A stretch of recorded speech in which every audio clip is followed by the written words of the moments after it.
ایک بہت ہی خوبصورت نئی ویب سیریز لے کر آئے ہیں. لوگ دوبارہ کیسے زندہ ہوں گے, کہاں جمع ہوں گے, کیسے جمع ہوں گے, حساب کب شروع ہوگا, اسکیل کیسا ہوگا, زمین ٹکڑے ٹکڑے ہو جائے گی, تارے جھڑ جائیں گے اور چاند سورج بے نور ہو جائیں گے. اللہ پاک ارشاد فرمائے گا اب کون باقی رہ گیا ہے؟ آسمان کو جب بارش برسانے کا حکم دے گا تو وہ 40 دن تک بارش برساتا ہے.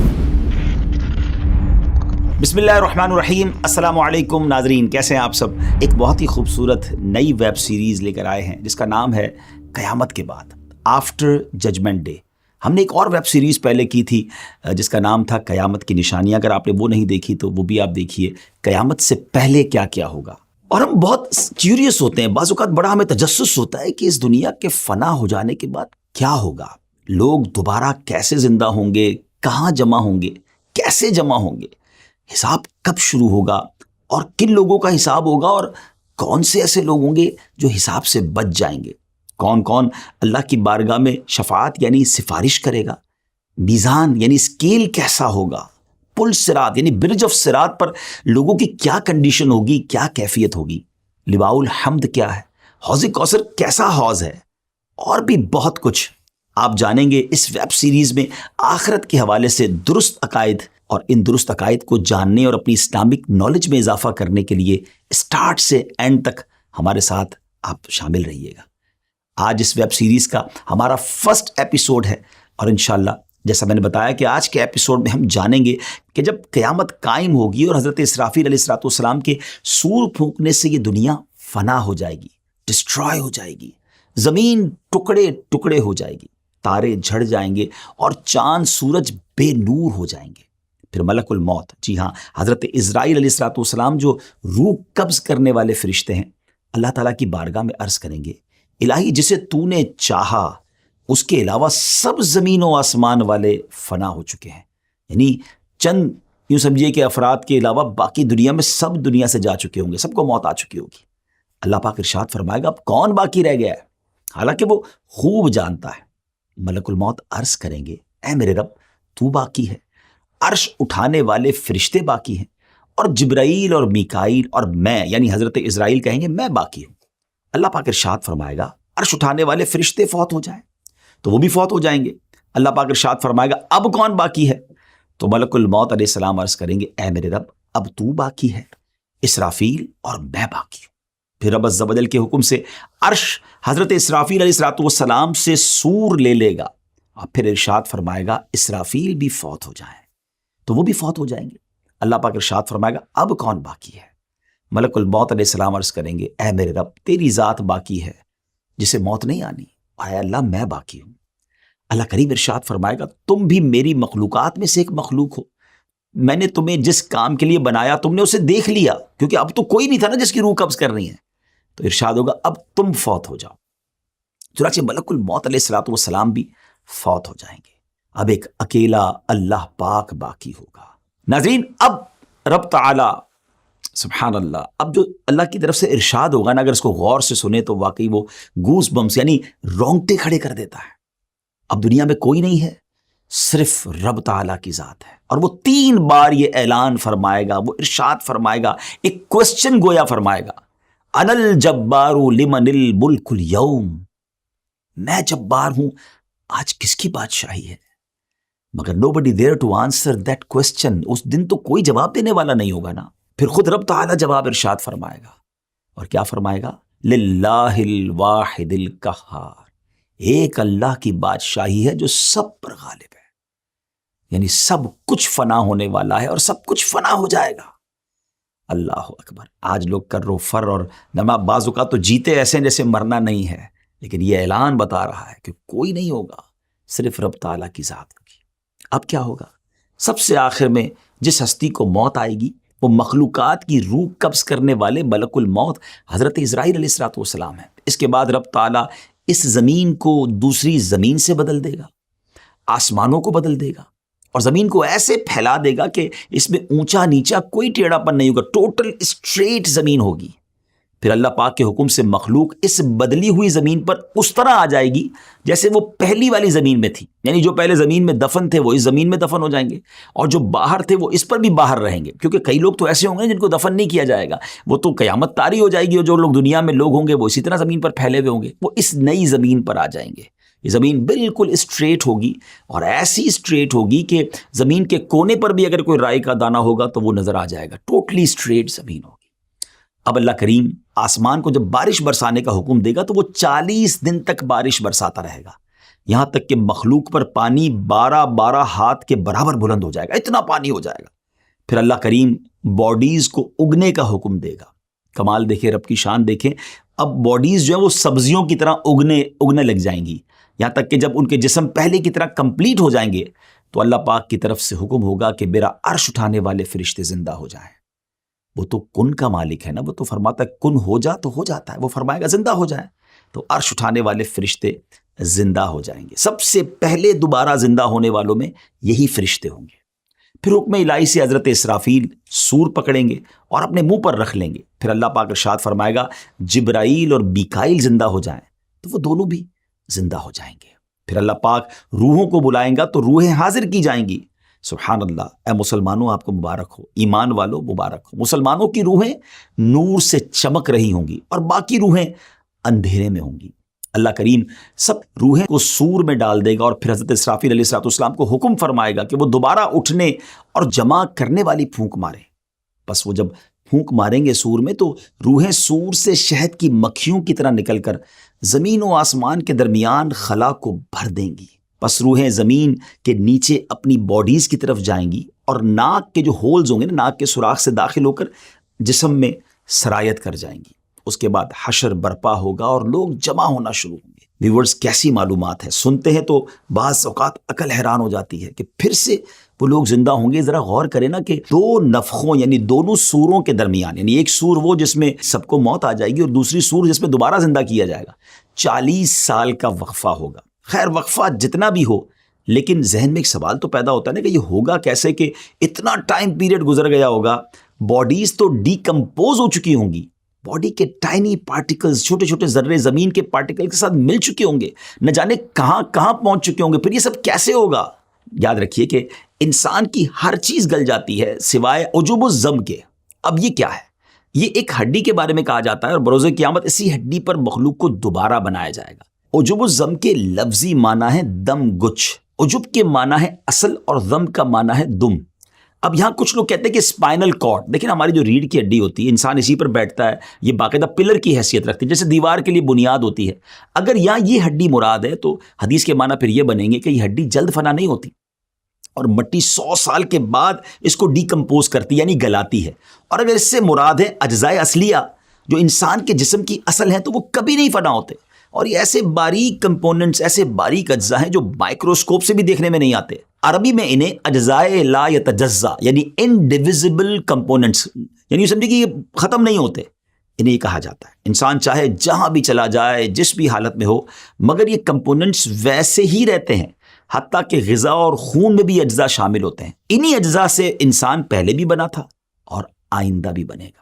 دیکھیں نا آج کل ڈی این اے کی بات ہوتی ہے، بالکل مرے ہوئے کتنا سال ہو جاتا ہے، بلکہ اب تو کئی سال پرانے ڈھانچے ملتے ہیں، تو اس کے میڈیکل کے بعد یہ پتہ چل جاتا ہے کہ اس کی عمر کیا تھی، موت کا سبب کیا تھا۔ تو جب اتنی ساری آج سائنس نے ترقی کر لی ہے جو 100 سال 200 سال بعد کے بعد ڈھانچوں پر تحقیق کر لیتی ہے، تو وہ تو خالق کائنات ہے۔ ان اللہ علی کل شیء قدیر۔ نبی پاک علیہ السلام کا ایک اور فرمان سنیے کہ کچے بچے سے لے کر بوڑھے تک ہر ایک کا بروز قیامت حشر ہوگا۔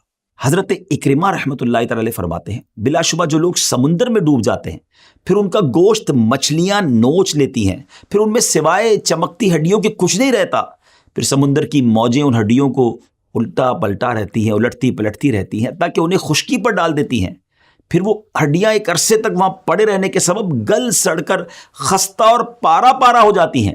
چنانچہ وہاں سے اونٹوں کا گزر ہوتا ہے تو وہ انہیں کھا کر چل پڑتے ہیں اور پھر مینگنیوں کی صورت میں نکال دیتے ہیں۔ اس کے بعد کچھ لوگ وہاں پڑاؤ کرتے ہیں اور ان مینگنیوں کو اٹھا کر ان سے آگ جلا کر انہیں بھی راکھ کر دیتے ہیں، پھر ہوا چلتی ہے اور اس راکھ کو زمین پر بکھیر دیتی ہے۔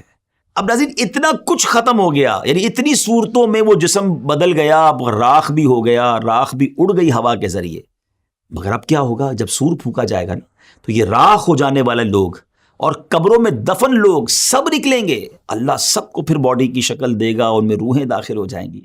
حضرت اسرافیل علیہ السلام بیت المقدس کی چٹان پر کھڑے ہو کر یہ اعلان کریں گے، اے گلی سڑی ہڈیوں، ٹکڑے ٹکڑے ہو جانے والی کھالوں اور بکھرے ہوئے بالوں، اللہ پاک تمہیں حکم دیتا ہے فیصلہ کر دینے والے حساب کے لیے جمع ہو جاؤ. اب آئیے ہم کچھ اور آگے چلتے ہیں. اب یہاں ایک اور بات سمجھنی ہے کہ اجسام جیسے دنیا میں تھے نا، ویسے ہی اپنی رنگ اور اوصاف کے ساتھ، کوالٹیز کے ساتھ دوبارہ لوٹائے جائیں گے. یعنی بے شک ہزاروں سال ہو گئے قبر میں، لیکن جب وہ اٹھیں گے تو رنگ و نسل بھی وہی ہوگی، ان کے اوصاف بھی وہی ہوں گے.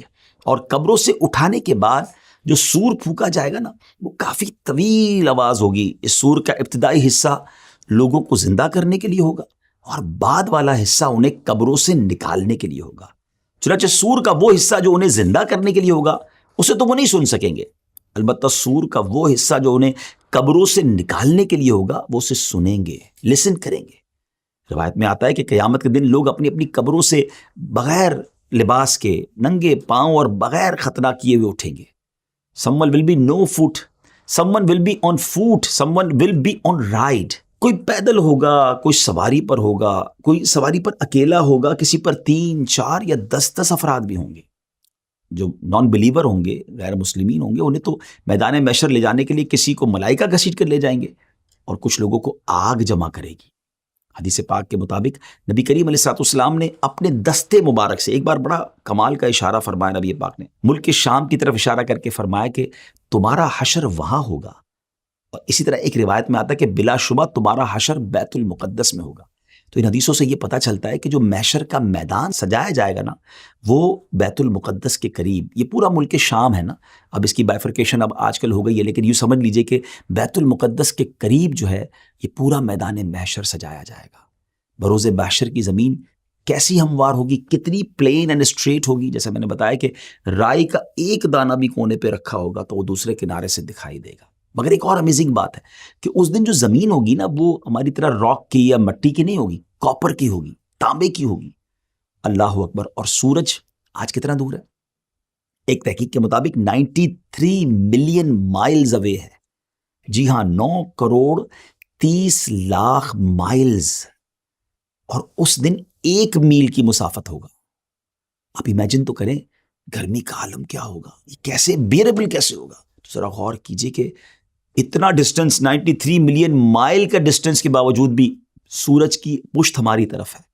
لیکن جب کبھی گرمیوں میں ہمارا چہرہ اس کے سامنے آ جائے اور گرمی کا موسم ہو تو گھر سے باہر نکلنا دشوار ہو جاتا ہے. اس وقت 1 میل کے فاصلے پر ہوگا اور اس کی پشت نہیں، اس کا منہ ہماری طرف ہوگا. ہم سوچ بھی نہیں سکتے گرمی کا عالم کیا ہوگا. اور آج زمین مٹی کی ہے، اس کے باوجود ہم دھوپ میں ننگے پیر زمین پر کھڑے نہیں رہ سکتے. اس وقت کاپر کی زمین ہوگی، سورج اتنا قریب ہوگا تو وہ ہیٹ کتنی ہوگی، وہ ٹیمپریچر کتنا ہوگا. اور اس گرمی اور اس حالت میں سویٹنگ، پسینہ اس کثرت سے نکلے گا. اب ذرا غور کیجئے گا کہ ہم دیکھیں نا کسی زمین پر پانی ڈالیں تو وہ ایبزارب کر لیتی ہے، مگر ایک لمٹ تک ایبزارب ہوتا ہے، پھر وہ پانی اوپر آنا شروع ہو جاتا ہے. بتایا گیا اتنا پسینہ نکلے گا کہ پہلے 70 گز زمین اس پسینے کو ایبزارب کر لے گی، مگر اس کے بعد زمین میں اب یہ صلاحیت نہیں رہے گی کہ وہ کچھ اور مزید جذب کر سکے، ایبزارب کر سکے. اب وہ پسینہ زمین پر اوپر کی طرف چڑھنا شروع ہوگا. اور روایتوں میں آتا ہے کسی کے ٹخنوں تک اس کا پسینہ ہوگا، کسی کی نیز یعنی گھٹنوں تک پسینہ ہوگا، اور کسی کی کمر تک پسینہ ہوگا، کسی کے سینے تک، اور کوئی گلے تک پسینے میں ڈوبا ہوگا. اللہ اکبر. اور کافروں کے بارے میں آتا ہے، غیر مسلموں کے بارے میں آتا ہے کہ منہ تک چڑھ کر لگام کی طرح اس کا پسینہ جکڑ لے گا، جس میں وہ ڈبکیاں کھا رہا ہوگا. اور پیاس کا عالم کیا ہوگا، تھرسٹ کا عالم کیا ہوگا. آج جون جولائی کی گرمی میں پانی پی پی کے تھک جاتے ہیں، پھر بھی پیاس نہیں بجھتی، مگر قیامت کے دن حالت یہ ہوگی کہ بعضوں کی زبانیں منہ سے باہر نکل آئیں گی، دل ابل کر گلے کو آ جائیں گے. العطش العطش، ہائے پیاس کی صدائیں بلند ہو رہی ہوں گی. ویورز، یہاں ایک بات بڑی اہم ہے کہ تمام تکالیف اور پریشانیاں اپنے اپنے اعمال کے مطابق ہوں گی. ہاں، جس نے چاندی سونے کی زکوٰۃ نہ دی ہوگی، اس مال کو خوب گرم کر کے اس کی کروٹ، پیشانی اور پیٹھ داغی جائے گی.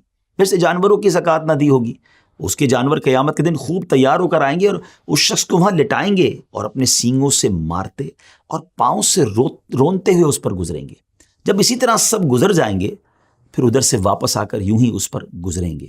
یہ جانور اسی طرح کرتے رہیں گے اس وقت تک جب تک حساب ختم نہ ہو جائے. یہ تمام تکالیف اور پریشانیاں اپنے اپنے اعمال کے مطابق ہوں گی. جو اللہ کے نیک بندے ہوں گے ان کے لیے اتنا دن بھاری نہیں ہوگا. حضرت ابن مسعود رضی اللہ تعالیٰ بیان کرتے ہیں بروز قیامت لوگوں کو جمع کیا جائے گا اس قدر بھوکے ہوں گے کہ پہلے کبھی اتنے بھوکے نہ تھے. ایسے بے لباس ہوں گے کہ اس سے پہلے کبھی ایسے بے لباس نہ ہوئے. ایسے پیاسے ہوں گے کہ اس سے پہلے کبھی ایسے پیاسے نہ ہوئے. ایسے تھکے ہارے ہوں گے کہ اس سے پہلے کبھی ایسے تھکے ہوئے نہ ہوں گے. جس نے اللہ پاک کے لیے کسی کو کھلایا ہوگا اللہ پاک اسے قیامت کے دن کھلائے گا. جس نے اللہ پاک کے لیے کسی کو پلایا ہوگا اللہ اسے قیامت کے دن پلائے گا. جس نے اللہ کریم کے لیے کسی کو لباس پہنایا ہوگا رب کریم اسے لباس پہنائے گا. اور جس نے اللہ کے لیے عمل کیا ہوگا اللہ پاک اسے کافی ہوگا. جس نے اللہ پاک کے دین کی مدد کی ہوگی تو اللہ کریم اس دن اسے راحت عطا فرمائے گا. ذرا غور کیجئے ناظرین، زندگی میں ایسے کام کرنے ہیں، لوگوں کی خدمت کریں، کسی کو کھانا کھلاتے رہیں، کسی کو پلاتے رہیں، پیاسے کو پانی پلا دیا کریں، بے لباس کو لباس دے دیا کریں. کیا معلوم یہ نیکیاں قیامت کے دن ایسے کام آ جائیں کہ ہمیں وہاں اللہ کی نعمتیں مل جائیں، ہم اس تکلیف سے بچ جائیں. اگر آپ چاہتے ہیں کہ آپ کو ریفرنسز بھی مل جائیں کہ کچھ باتیں قرآن سے ہوئی ہیں، کچھ احادیث سے ہوئی ہیں، کچھ بزرگان دین کے اقوال ہیں، تو آپ ڈسکرپشن میں وہ ہمارے ریفرنسز بھی لے لیجئے گا. اور ناظرین، جس طرح میں نے بتایا آپ کو کہ ہماری ایک بہت خوبصورت ویب سیریز قیامت کی نشانیاں جس کو ملینز آف لوگوں نے دیکھا، اگر آپ اسے بھی دیکھنا چاہتے ہیں تو بہتر ہوگا کہ آپ اس کو بھی دیکھیں. قیامت سے پہلے کیا ہوگا بڑی ڈیٹیل میں ہم نے کئی ایپیسوڈز میں اسے بیان کیا ہے، تو اس کا لنک بھی آپ کو ڈسکرپشن میں مل جائے گا. ناظرین، باتیں بہت ساری کرنی ہے آپ سے، لیکن معاملہ بھی تو بہت بڑا ہے نا. قیامت کیسے طاری ہوگی اور پھر اس دن لوگوں کے ساتھ معاملات کیا ہوں گے، یہ تو ابھی پہلی ایپیسوڈ ہے نا. اگلے ایپیسوڈ میں ہم یہ معلوم کریں گے کہ مختلف لوگ محشر میں جب آئیں گے تو ان کی کیفیات کیا ہوں گی، کنڈیشنز کیا ہوں گی. بڑی امیزنگ باتیں ہیں اس میں، اور یہ بھی جانیں گے کہ کن کن حالتوں میں لوگ اللہ کی بارگاہ میں پیش ہوں گے. ہمیں اجازت دیجیے، اگلی ایپیسوڈ میں پھر ملاقات ہوگی. فی امان اللہ. السلام علیکم ورحمۃ اللہ وبرکاتہ.